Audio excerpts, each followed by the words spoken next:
The city bustled with life, but tucked away on a quiet street was a cozy, modest-looking restaurant. Its windows were often fogged from the heat of the kitchen, and the faded sign outside promised good food, great prices. People who came here didn't expect anything flashy or extravagant.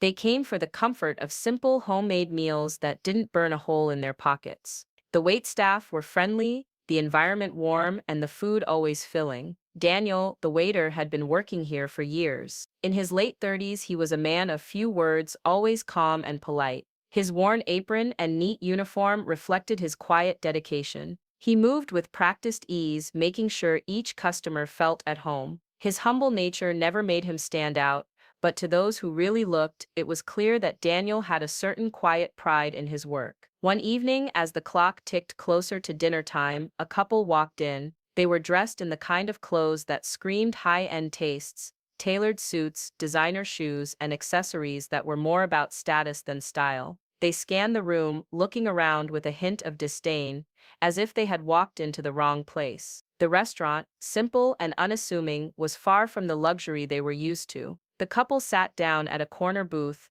their eyes scanning the menu with barely concealed disapproval. The woman raised an eyebrow as she flipped through the laminated pages. Of everything's so basic here, she muttered under her breath, but loud enough for Daniel to hear as he approached. She waved her hand dismissively, as if the menu itself had offended her. Are there any actual gourmet options? She asked sarcastically. Daniel smiled politely, trying not to show the discomfort creeping up on him. We specialize in comfort food, he said, his voice steady. Everything here is made from scratch with fresh ingredients. His tone remained warm, despite the subtle mockery in her words. The man, sitting across from her, leaned back in his chair, studying the decor. This place looks cheap, he commented, glancing around at the simple tables and mismatched chairs. I'm surprised it's still open. What kind of place doesn't even have a decent wine list? He smirked, his eyes meeting Daniel's. No wonder they stick to basic food.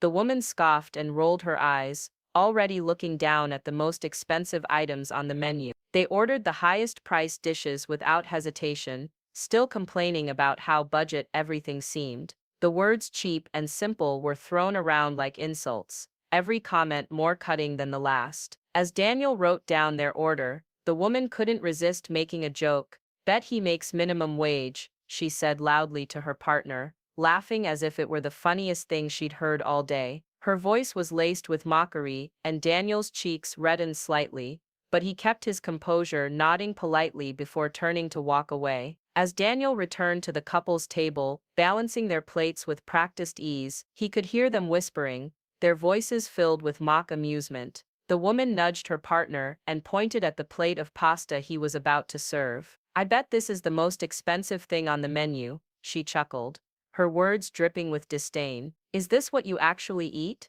The man asked, glancing up at Daniel. Ever been to a real restaurant? You know, one with actual presentation? With a sommelier? He snickered, clearly enjoying the moment. This is like something you'd get at a school cafeteria. The woman joined in, her tone loud enough for everyone around them to hear. I can't even believe you serve food like this. She shook her head, raising her voice to make sure the entire restaurant could hear. What do you do when you're not pretending to work at a restaurant? Clean up after the chef. Daniel set the plates down in front of them, his hands steady, though his chest tightened. He forced a smile, trying to keep his composure despite the sting of their words. I hope you enjoy your meal, he said softly, his eyes briefly meeting the man's with a quiet, dignified gaze. As Daniel started to turn away, the man pulled out his phone and snapped a picture of him, the flash blinding for a moment. Perfect, the man said, his voice full of smug satisfaction.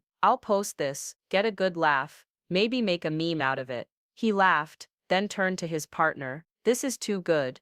The woman laughed too, louder now, as if this was some kind of joke. They both looked at their phones, already imagining how they'd share the picture with their friends, unaware or uncaring of how uncomfortable their actions were making others feel. Around the restaurant, a few heads turned, some customers shifted uncomfortably in their seats, their faces full of sympathy for Daniel. A few people even shook their heads, murmuring under their breath, but no one dared to speak up.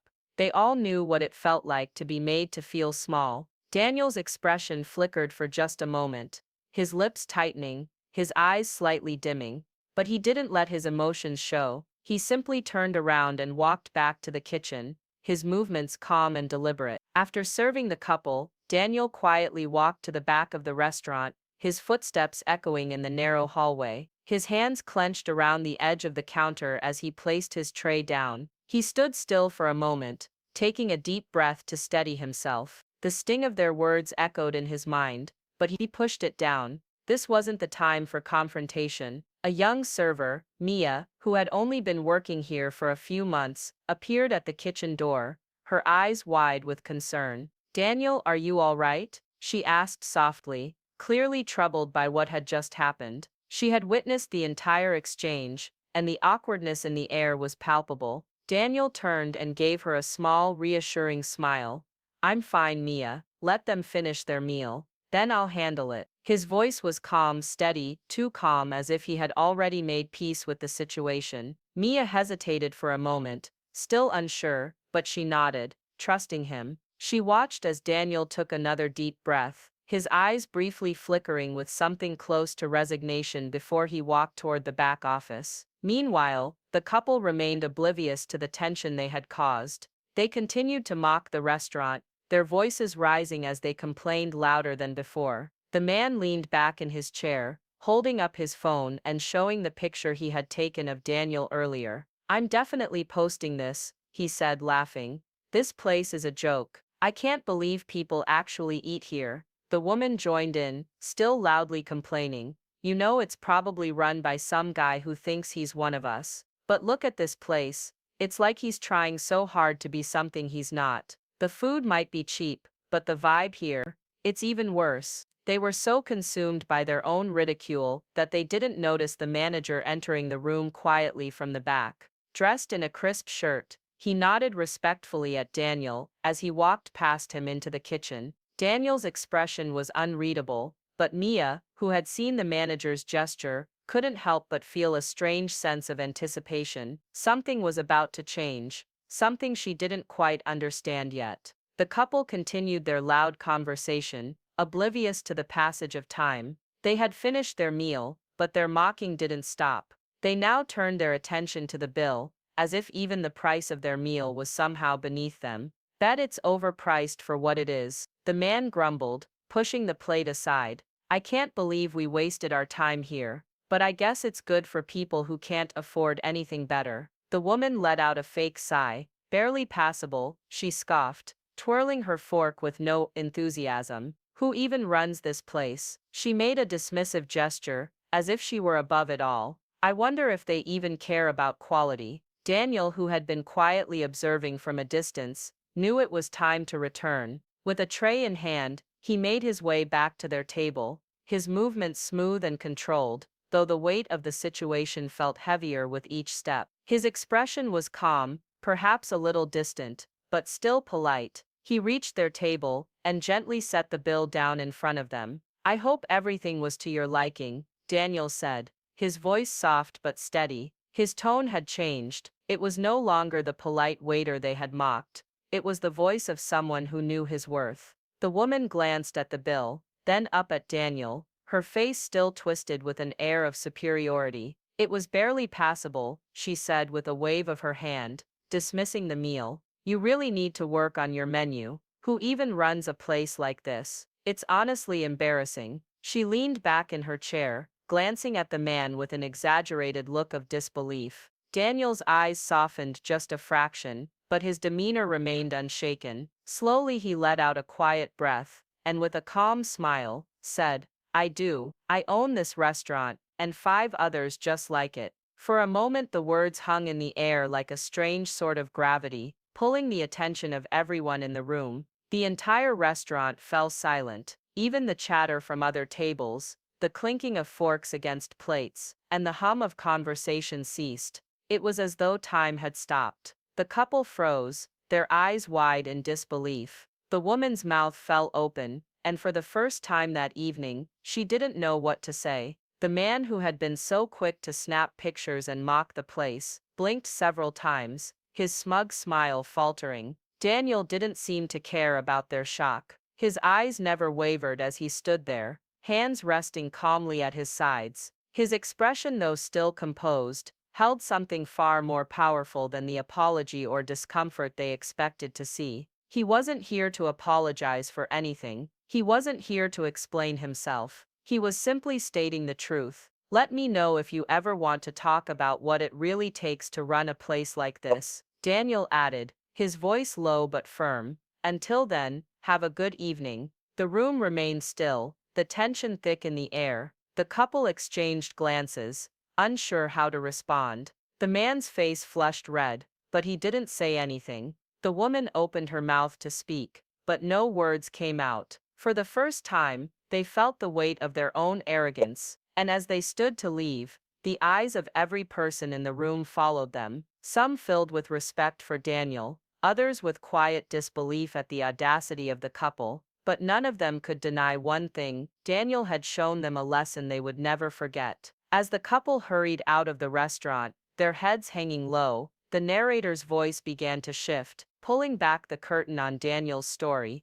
Daniel hadn't always been the successful restaurant owner that he was today. In fact, his path had been anything but easy. Years ago, he found himself living on the streets, with nothing but the clothes on his back, and the hope that one day he could turn his life around. The struggle was real, each day was a battle just to survive. But despite it all, Daniel never gave up on his dream of something better. He spent his nights in shelters, and his days washing dishes at a small diner. The pay was barely enough to get by, but Daniel worked hard, learning everything he could about the food industry. He was humble, determined, and driven by the desire to make something of himself. Little by little, he saved what little money he could, spending every cent he earned on his dream of owning his own business. Eventually, after years of hard work and sacrifice, Daniel managed to buy his first food truck. It was nothing glamorous, just a small second-hand vehicle,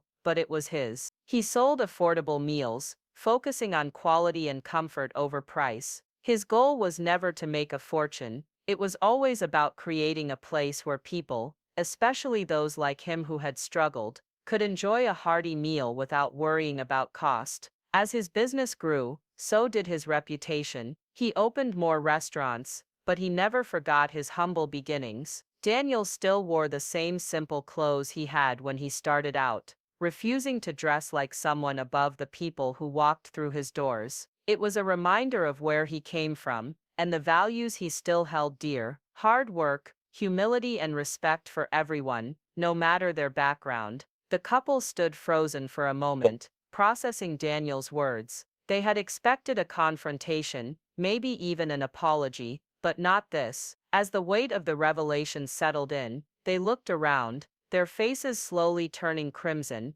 as they realized the entire restaurant had been watching. The quiet murmur of conversation had stopped, and eyes were now trained on them, some with pity, others with judgment. For the first time that night, the couple felt the sting of their arrogance. The woman shifted uncomfortably in her seat, glancing at her partner. The man whose smug confidence had once filled the room seemed to shrink under the weight of everyone's gaze. They were no longer the ones in control of the situation. Daniel remained calm, his voice steady and measured. "We believe in respect here." He said the words simple but cutting. There was no anger in his tone, no bitterness, just an unwavering truth that made it clear they had crossed a line. The couple exchanged a glance, clearly unsure of how to respond. The woman opened her mouth to say something, but no words came out. She looked at her partner, but he only shook his head, clearly defeated. Without another word, they grabbed their things and stood up, leaving the table behind with their red faces and bruised pride. As they walked toward the door, the silence in the room remained for a moment longer before a soft clap broke it. Slowly more people joined in, some nodding in quiet approval, others offering a respectful gesture. It was a small moment of solidarity, but for Daniel it was enough. He had stood his ground, and the respect he'd earned from the people who mattered, the ones who had seen beyond the surface, spoke louder than any insult could. As the couple disappeared into the night, the restaurant slowly returned to its usual rhythm. The hum of conversation resumed, the clinking of plates and silverware filling the air once again. But there was a shift, a quiet understanding that lingered in the room. The narrator's voice grew soft, reflective. It's easy for people to judge others based on their appearance or job title. In a world where success is often measured by what you wear or the power you hold, it's all too simple to dismiss someone as insignificant just because they don't fit the mold. But what those people fail to see is that kindness, humility, and hard work are the true markers of character, traits that aren't found in the brand of your shoes or the size of your paycheck. As Daniel returned to his work, clearing tables and refilling drinks with the same quiet grace, it was as if nothing had changed. He wasn't looking for praise or recognition, he simply went back to doing what he had always done. His hands moved with familiarity, his face calm, as though the events of the night had never happened. But for those who had witnessed it, who had seen beyond the surface, Daniel was no longer just a humble waiter. He was a reminder that true strength lies in humility, that the respect we show others speaks volumes about who we really are. In the end, arrogance had been defeated by something far more powerful, the quiet confidence that comes from knowing who you are and where you've come from. To those who truly saw him, Daniel wasn't just the owner of a restaurant. He was proof that kindness and respect go much further than arrogance ever will. And so Daniel's story is a reminder that true greatness isn't measured by the job you have or the clothes you wear, but by the kindness and humility you carry with you. It's easy to judge others based on appearances, but respect, hard work, and compassion always shine through in the end. If you were inspired by Daniel's quiet strength and the powerful lesson he taught that couple, don't forget to like, share, and subscribe for more stories that remind us all of the power of kindness and respect. Thanks for watching, and remember, never underestimate the impact of a humble heart.